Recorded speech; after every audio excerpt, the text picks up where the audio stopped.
con la de símbolos nacionales que tenemos y que tenga que venir Pedrito Sánchez a ensuciárnoslos todos. Me da mucha lástima que un país tan grande como España quede relegado a noticias políticas y que esas noticias pongan en evidencia un sistema formado por corazones corruptos y cerebros deficientes. Me da mucha lástima porque España, más que un conjunto de partidos aparentemente sin consenso, es un país hermoso que ha dado y sigue dando símbolos y estandartes del esfuerzo y la dedicación. Y uno de ellos, sin lugar a dudas, es Pau Gasol, que tiene 39 años y sigue jugando en la mejor liga de baloncesto del mundo.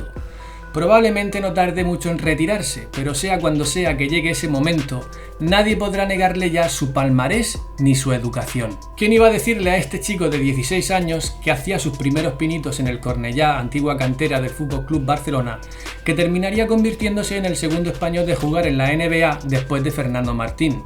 Su dedicación ha sido ejemplo para todos sus compañeros y su recorrido ha estado señalado por una educación encomiable y un bienestar que es parte ya de su leyenda personal. ¿Pero qué es lo que ha hecho Pedrito Sánchez? Los ministerios.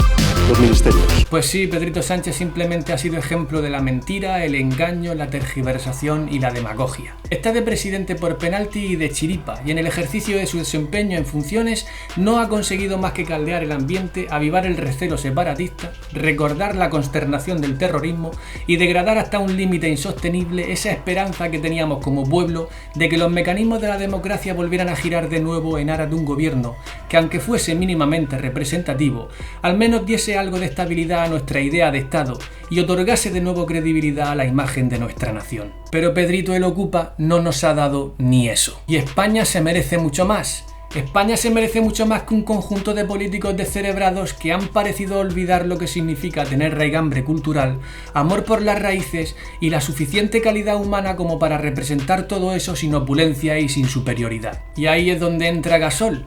Cada palabra, cada gesto, cada decisión que toma parece estar acompañada de una elegancia que muchos políticos quisieran. Pero es que su ejemplo va más allá de la elegancia de sus palabras, porque a la hora de valorar su trayectoria, no podemos olvidar señalar todos esos títulos que han hecho de su persona un símbolo inolvidable, un rimero de títulos que al defender sin jactancia y con humildad, ha sabido elevarlos hasta la categoría de éxitos personales.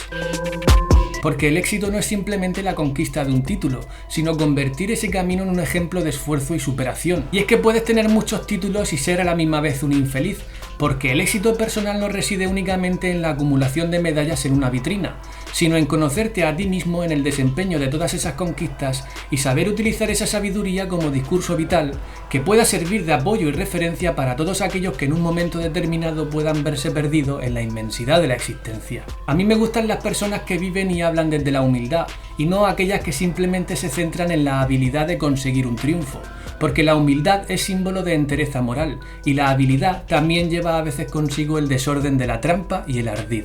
Y ahí es donde entra Pedrito Sánchez, al que todo el mundo conocerá como Pedro Sánchez I el Ocupa, Pedro Sánchez II el Fallido o Pedro Sánchez III el Hábil. Pero hay una diferencia terrible entre ser habilidoso y ser inteligente, y la diferencia ya es casi insalvable si se mide la distancia entre ser inteligente y ser sabio. Nuestros políticos, algunos de ellos, con un poco de suerte son hábiles, porque han conseguido dominar ciertos aspectos de la retórica para dar la sensación de entereza y credibilidad. Pero es solo eso. Un ejercicio de habilidad retórica. La mayoría de nuestros políticos se quedan ahí, en la habilidad de saber expresar alguna que otra idea con más o menos acierto. Algunos de nuestros políticos son hábiles en eso, pero me temo que en realidad hay muy pocos inteligentes y mucho menos, por no decir ninguno, llega a la categoría de sabio. Porque para ser sabio como mínimo tienes que saber ponerte en la piel de los demás. Y lo único que han demostrado esta panda de energúmenos sectarios es mirarse hacia su propio ombligo progre para explicarnos cómo debe ser la vida, cómo tenemos que comportarnos y qué es lo que necesitamos todos y a la vez. Los políticos, que no son inteligentes pero sí hábiles, han hecho del lenguaje una trampa y ya no nos podemos fiar de nadie. Porque en el ejercicio de sus convencimientos han conseguido tergiversar cualquier dato y estadística, logrando interpretarla de una manera manera y su contraria según les convenga, de manera que ya no existe fiabilidad alguna en creer lo que dice menganito ni fulanito, porque seguramente estará manipulado en aras de una apropiación ideológica que fomente y enaltezca los preceptos de un partido, una empresa o cualquier otra entidad diseñada para captar adeptos y lucrarse de ello. ¿A quién podemos creer entonces? ¿Podemos creer a Pedro Sánchez después de habernos mentido una y otra vez? ¿Después de habernos ofrecido todas esas historias de Juana y Valeria para fingirse el cercano? ¿Podemos creerle después de haber dado voz y credibilidad a quienes pusieron en jaque la estabilidad territorial y emocional de España con sus terrorismos y sus apuestas de independencia? ¿Qué podemos creer ya de Pedro Sánchez? ¿Qué podemos esperar ya de él? ¿Podemos creer acaso a Pablo Iglesias, que ha roto la esperanza de todos los currantes y se ha reído en última instancia de sus votantes al engañarles una y otra vez hasta llegar a galapagar? Es en este panorama de verdades enrarecidas y de creencias embotadas por la desilusión y la desesperanza donde surge la incómoda pregunta de en quién podemos creer ahora. Me resulta muy difícil creer en alguien como Pedro Sánchez, que vive de sus fingimientos y de sus tretas. Si pudiéramos observar sus estadísticas personales, observaríamos que desde que salió a la palestra, su estrategia ha sido la de ocultar y fingir, disfrazando todos esos ardides con la vestimenta de un supuesto diálogo que fomente los valores de la democracia y el consenso. Pero poca democracia ha demostrado este hábil de la mentira, poco consenso ha conseguido y mucho menos credibilidad al reavivar las ascuas del terror y las tretas rancias del comunismo. No puedo creer a Pedro Sánchez. Y si comparo su trayectoria con la de Pau Gasol, no puedo más que llegar a la conclusión de que Pau Gasol deja en evidencia a Pedro Sánchez, porque allí donde el primero ha sido campeón del mundo, el segundo ha sido simplemente un perdedor que no ha sabido asumir esa derrota a la que le ha abocado el pueblo, y que en su empeño por resarcir su falta de autoestima, no ha hecho otra cosa más que mentir e intentar pactar con el diablo.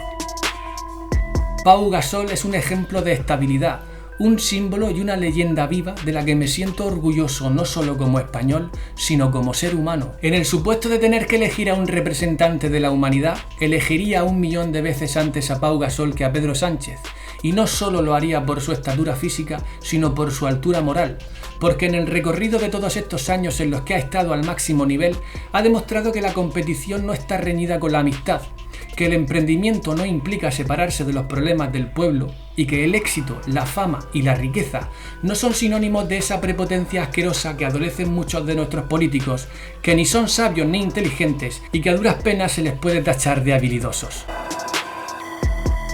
Pau Gasol deja en evidencia a Pedro Sánchez, y no es solo por el éxito de su palmarés, sino por el triunfo de haberse convertido en una persona creíble, cercana y acreedora de un ejemplo en el que muchos pudieran inspirarse para comprender el camino de su propia superación. Yo no puedo decir lo mismo de Pedro Sánchez, ni de Pablo Iglesias, ni de Gabriel Rufián, ni de tantos otros autoproclamados progresistas que más que abogar por el progreso, temen nuestra cultura hasta el límite del rechazo. ¿No resulta paradójico que quieran atraer y ensalzar todo lo que viene de fuera en detrimento de lo que ya tenemos dentro? ¿No es esa la actitud de un niño pijo que se cansa de lo que tiene y necesita cosas nuevas para experimentar y evadirse? A estos caprichos progres se les llaman moral y tolerancia, pero no son más que una evidencia de una terrible falta de entendimiento de las necesidades por las que está pasando nuestro pueblo español, que cada vez se ve más amenazado por el desdibuje de las fronteras, la malversación de la educación y la corrupción sanitaria. Y a quienes defienden nuestras necesidades de hoy como pueblo, a quienes abogan por la cultura de nuestra tierra, se les llama fachas, machistas y retrógrados.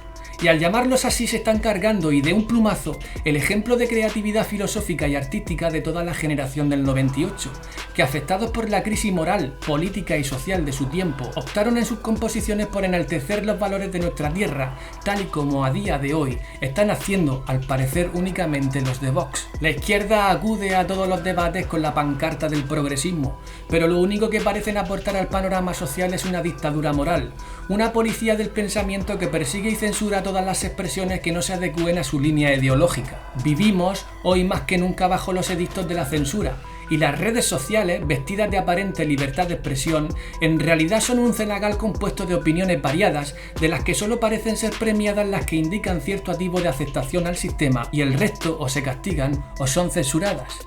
Creedme, Soy testigo de ello en mi canal. Y ya que está de moda citar a Miguel de Unamuno, que además históricamente ha sido considerado como uno de los máximos representantes de la generación del 98, que os recuerdo que eran aquellos compositores que enalzaban el valor de lo nuestro frente a la decadencia moral de aquellos tiempos, ya que está de moda citarlo, me voy a despedir con una frase suya porque la creo sinceramente relevante y reveladora. Es triste no ser amado, pero es mucho más triste no ser capaz de amar.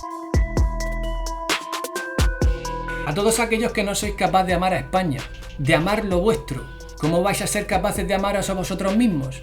Y desde esa perspectiva de desamor propio e inaceptación personal, desde esa perspectiva de fracaso existencial, ¿qué pretendéis enseñarnos a los demás? ¿Con qué rigor moral os creéis para enseñarnos nada, si acaso todo lo que sois no es más que fraude y desolación? ¿Cómo os atrevéis a decirnos cómo debemos entender la vida, si ni siquiera habéis entendido el amor por vuestra propia tierra? Sois un fraude y una muestra de fracaso existencial.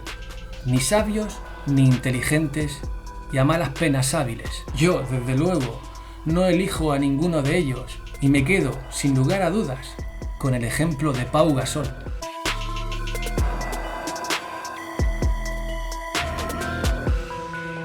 Espero que estéis bien, que nada ni nadie os impida ser felices, y sed bienvenidos al Teatro de Will.